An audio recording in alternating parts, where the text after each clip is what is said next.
Well, hello everybody and welcome to Jeff's Baking Blog.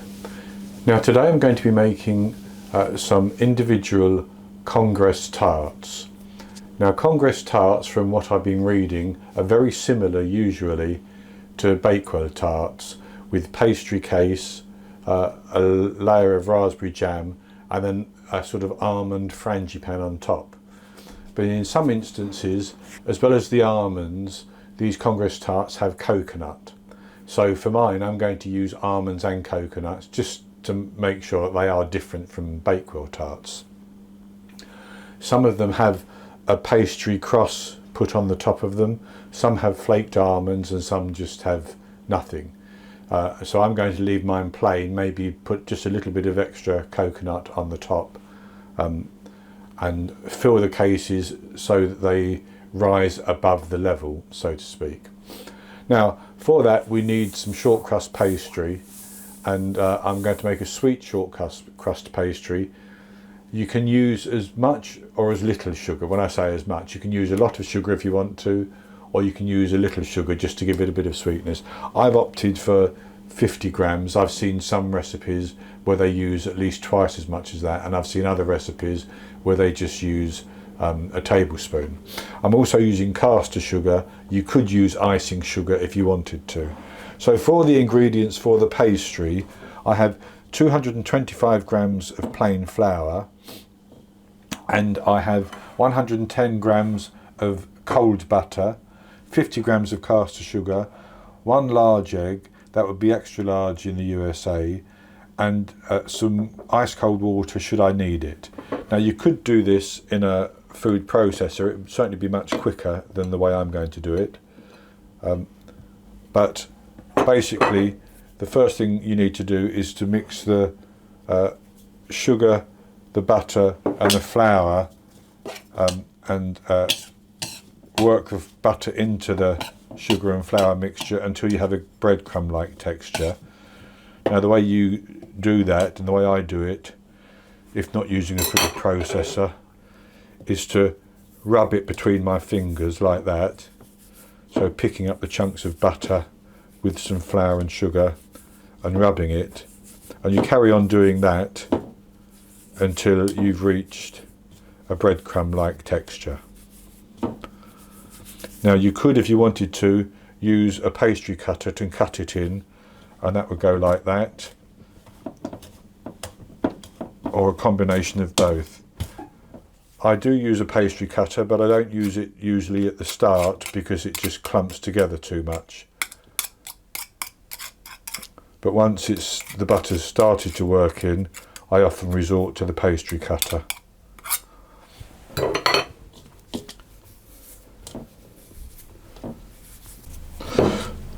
So that's pretty good. There's a few little lumps in, but that doesn't matter too much. So the next thing to do is to put the egg into the mixture, and then we'll mix it around to get it to form a dough, but as necessary we'll add a little bit of water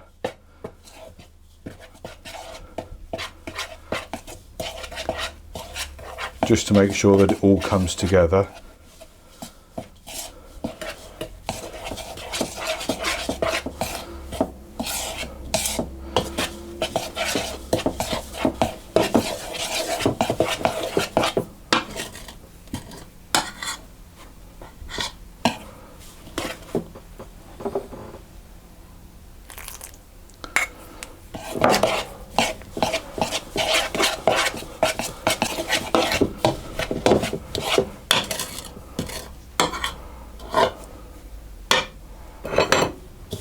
What I'm going to do is I'm going to just put my hands in and squeeze that and see if it clumps. And I think that's got enough moisture in it.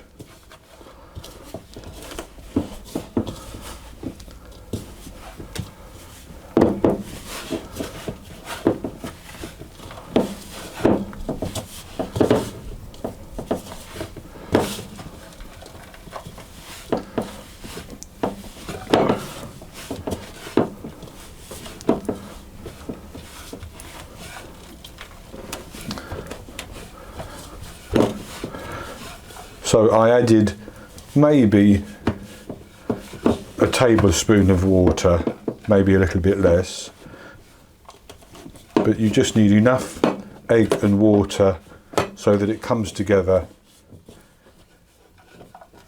into a dough like that, and you don't want to overwork it.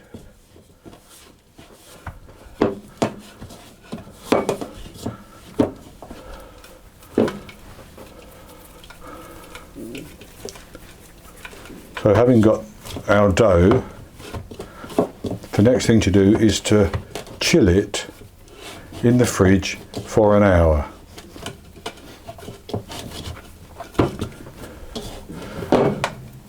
So I'm going to form it into a disc.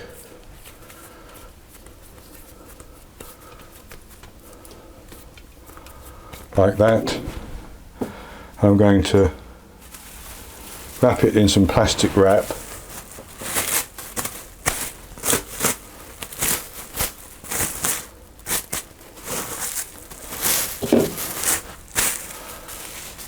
And I'm going to chill that for an hour, and then it will be ready to roll out.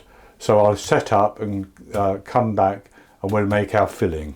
So we have our ingredients set up for our Congress Tart filling, and in this bowl I have 80 grams of self-raising flour, and into that I'm going to put half a teaspoon of baking powder as well. Then I have 80 grams of ground almonds, which I'm going to put in, 50 grams of desiccated coconut, 80 grams of caster sugar, and I have 80 grams of softened butter, 1 large egg and 1 egg yolk. That would be extra large in the USA, and I'm going to use about a teaspoon of almond extract as well. So the first thing to do is just to give those ingredients a stir around, then put the butter in,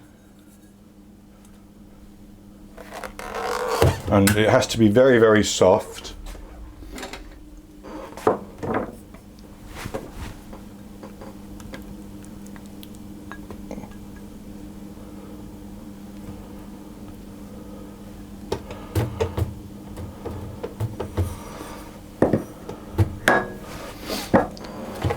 And then we'll mix that together.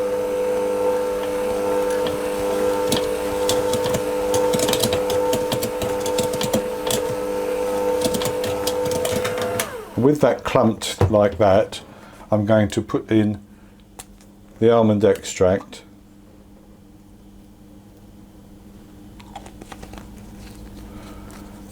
and the eggs, and I'm going to mix it all until it becomes a paste.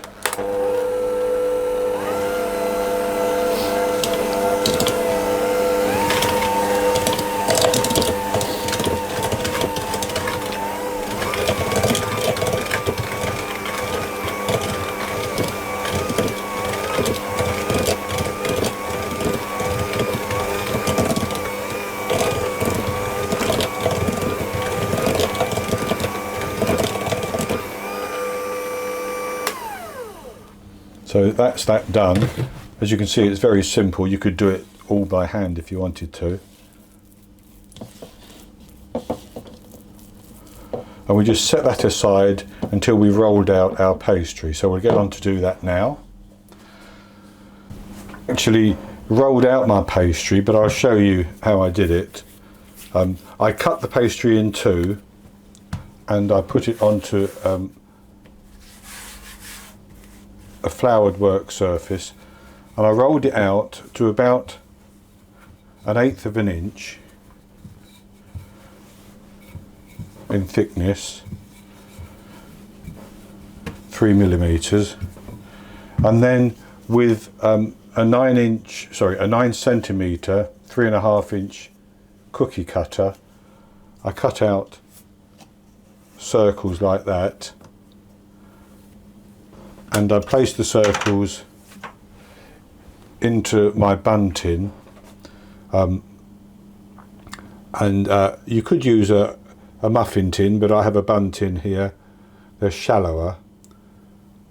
If you used a muffin tin, you'd need to roll the circles out larger. And I also have my oven preheating at 180 Celsius. That's 350 Fahrenheit, 160 Celsius with a fan. And with the pastry rolled out, I'm not going to blind bake it as I would usually do with a lot of pastry things, but what I'm going to do then is just take some raspberry jam, and I'm actually going to take just about half a teaspoon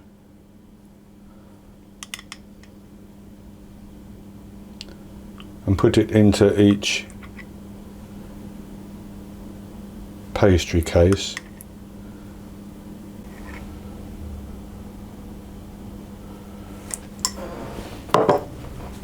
And then the next thing to do is to cover that jam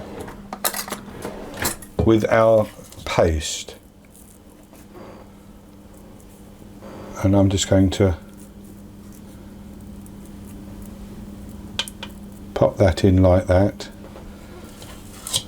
And it's less than a dessert spoon, I would say.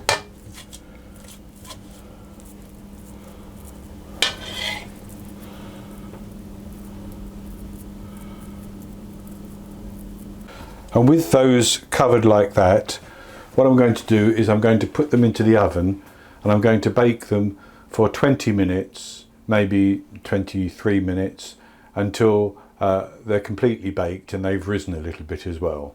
And then I'll take them out, let them cool down, and I'll come back and show you the results. Okay, well, I've baked our Congress Tarts, and this is what they look like.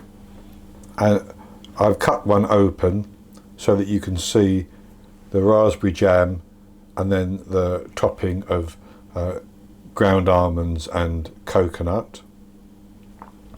And mine baked for 21 minutes, and they're perfectly baked. So let's have a taste.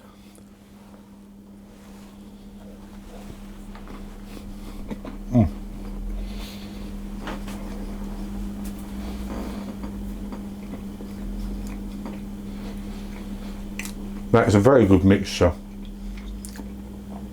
We know that Bakewell Tart with frangipane and raspberry jam is a lovely combination, but the addition here with that desiccated coconut, I think makes it extra special.